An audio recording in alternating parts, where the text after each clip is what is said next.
Hi, I'm Kyle Lamont, the host of Concertcast, a podcast about road tripping to America's best music venues. And Season 1 has been a sonic exploration of my home state of Maine. And one of the hardest things about producing each episode is the editing. So, the solution? Minicasts, bite-sized morsels for your ears. Conversations that didn't make the full-length piece. On this minicast, we're in Cherryfield, Maine, chatting with Chris Riley, an avid birder. Maine's musical terrain is rich with natural noises, waves, wind, and songs, bird songs.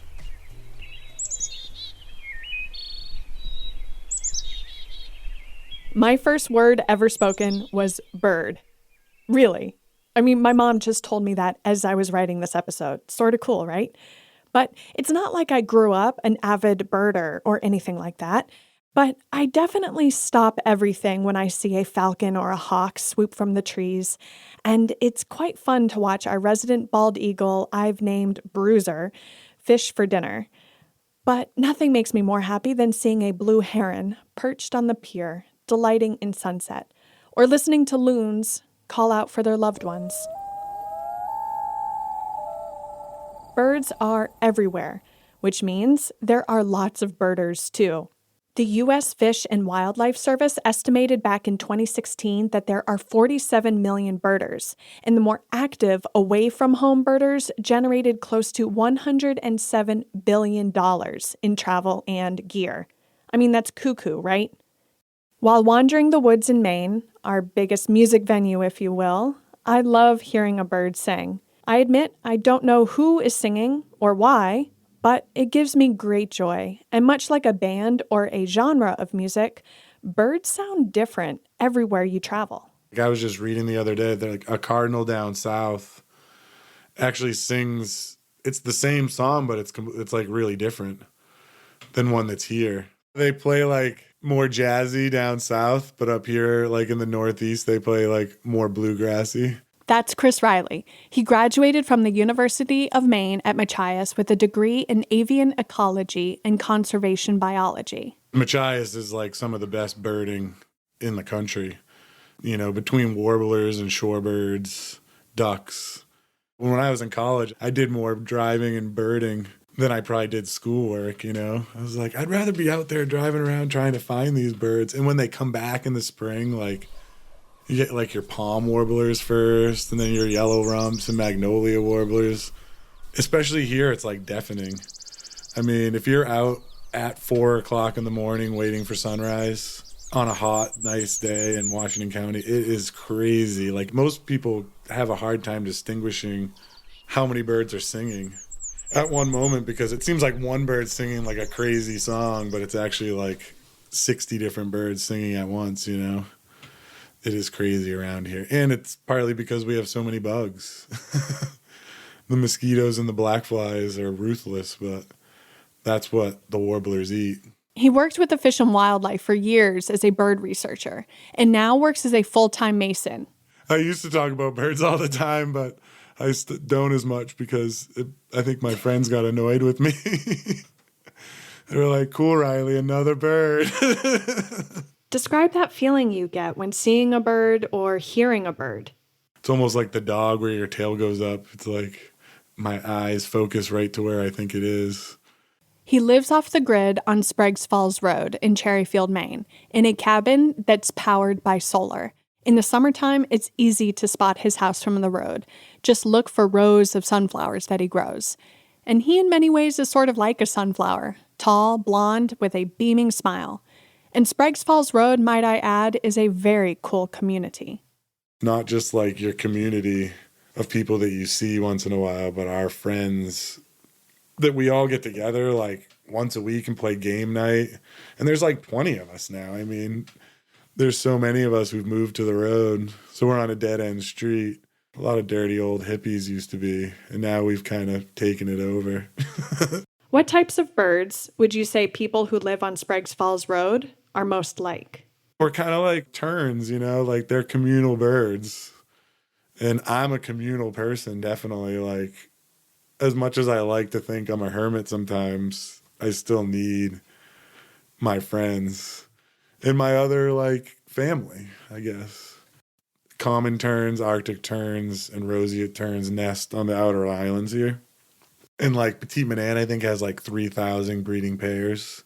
And they all nest on like a 10-acre island. So they're all breeding in this tiny little area.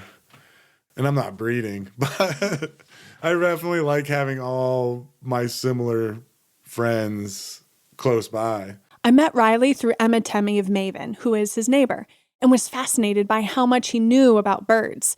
So my plan for the interview was to go birding alongside the Narraguagus River, which runs through town.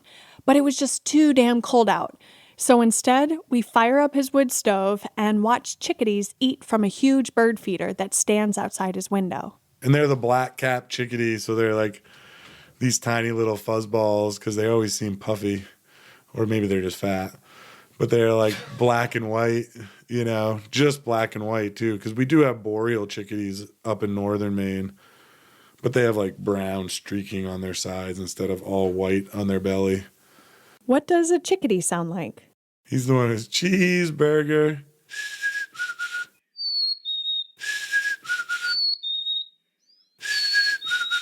Riley is referencing the phonetic transliterations or mnemonic jingles that are used to identify birds and or describe their chirp notes. For me, a lot of it is like I hear it, and then I actually try and come up with the phonetic. I think that's how you say that, which is like the words that say, like, so a chestnut-sided warbler says, please, please, please to meet you. Please, please, please to meet you.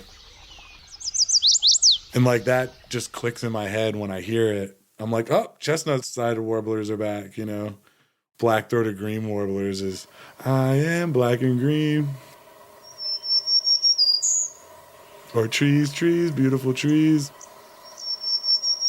Which is a black-throated green warbler. And you hear tons of them here.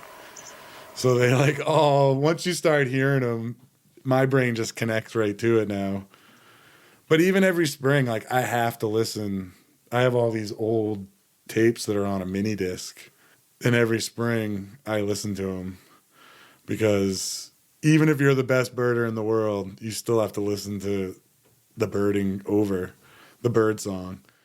So bird songs is your way of recognizing what type of bird it is? Yeah, because once you hear that, the different variation in notes and stuff, you know, because I was never into music. I mean, I'm really into music, like listening to music, but I never had any musical talent. So I feel like a person who does have musical talent would probably be even a better birder because they could distinguish different notes, you know, which I've never learned that. But most of the good birders I know, none of them have musical talent. But that might just be because we're all nerds. And we weren't the cool kid playing the guitar in college. Birds have 12 different songs. There's alarm calls. There's one just to tell your spouse like where you are or other birds where you are. And then there's like not fight, but like get the heck out of here, you know, fight or flight. But yeah, birds sing, they have a lot of different things, not just their song, but a lot of those chip notes I never got very well. My ear just doesn't pick. I can hear them, but I can't distinguish between, oh, that's a chestnut-sided warbler, you know, unless it sings its actual song, which is all for breeding. You know, most birds are singing when they're breeding and they're setting up their territories and attracting a mate. You know, the males are singing the best song they can so that the female, you know, wants to be with the male because he sings the best song. Or he sings it the best. It's thought that some birds just sing for fun, you know, like it's not necessarily always for, I mean, not that we know that, but it is thought that birds actually sing just for their own enjoyment of it. And it is, like you said, like when you see a bird at the top of the tree and it's like beaks just going like this, and you're like, that little bird, it almost looks like they're lip syncing. What birds do people believe sing for fun? I think it's a wren. They make like a crazy, it's like, it's like a super loud.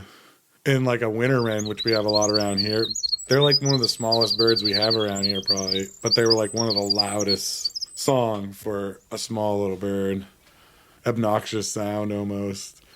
And it's cool for like the first time you hear it, but then it's like constantly in your ear. You're like, all right, can that guy? Because like it's hard to tune him out when you're in the woods. And there's a winter wren singing who's like way louder than all these other birds that are singing. You have to kind of tune the winter wren out so you can hear the Tennessee warbler or the Canada warbler singing in the background because he's so loud. Birds have, instead of a larynx, they have a syrinx.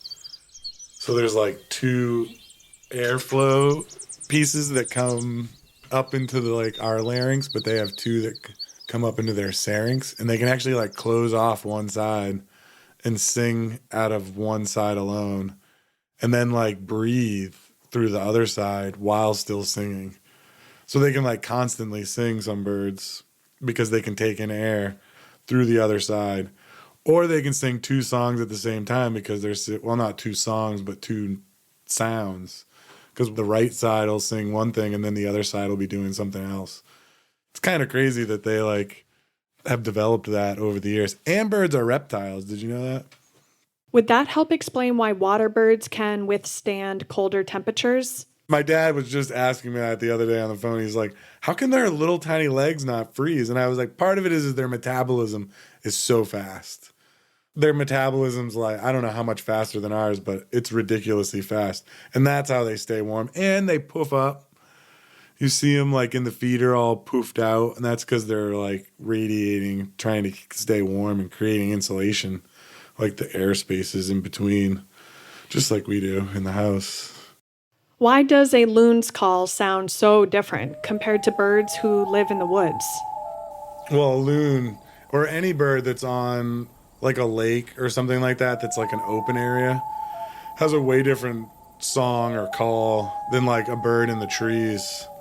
It's not as resonating, it's higher pitched for like a songbird, while like a loon has that deep resonating so that it can expand 200 meters, you know, which I think is like about the max of most birds' sound. Or in the same thing with like a bird that like nests, like a bobolink that nests in a field, like something open like that. They need even something else like higher pitch resonating, even though like a loon's on the water, so it's like a deep resonation that spreads out. It's all about how far you can spread your call in the habitat that you live in. So, what is your favorite bird song? The bittern, which is like, and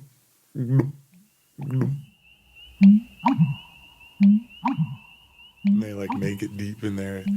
And it's like a loon. They're in like wetland areas, so they're resonating that sound. Yeah, it sounds like if you like had the microphone up to like a drop of water, like dropping into, that's what the bittern sounds like. And they're like as big as a heron. And they like blend in so well. Like they stand there with their heads straight up, with their beaks straight up, so they blend in with like the marsh reeds or whatever. If you were putting a bird band together, Riley, what would your lineup be? It would be the hermit thrush. He might be the guitarist, probably. He would keep it all together. Really hard to mimic. It sounds like you're in like a magical wonderland and someone's like hitting something with a wand. And then it would be the bittern as my bassist.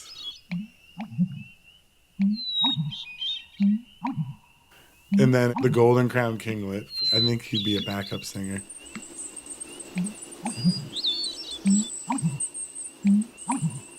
And then it would be the chestnut-sided warbler, who's just one of my favorite in general. And that would be my singer, I think.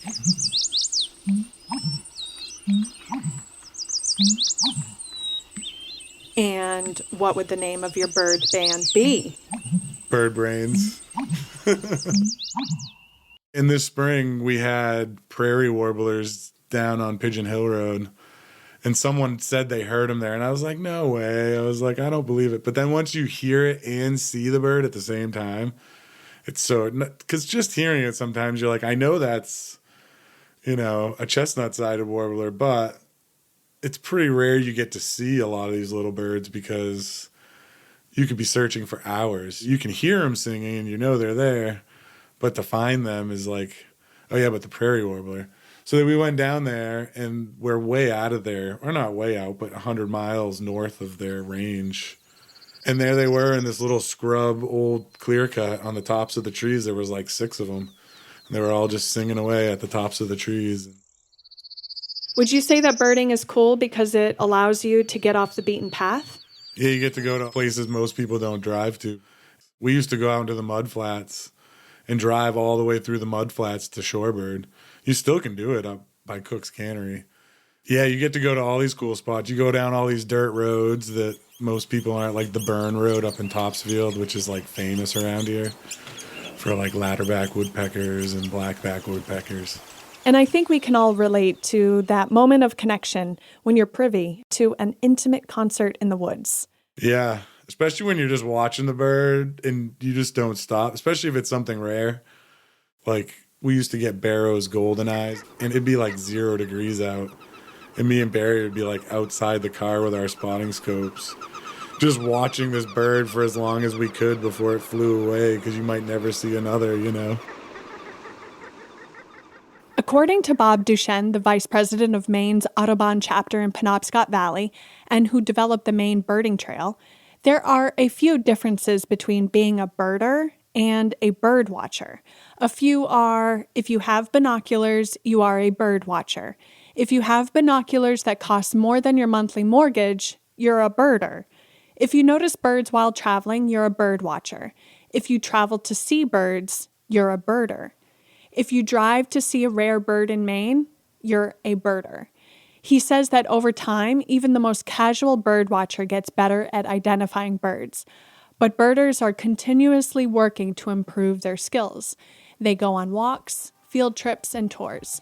They learn from experts. They read. They practice.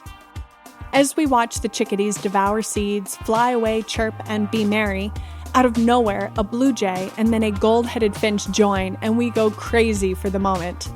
Riley is by definition a true birder, but I, on the other hand, am a bird watcher.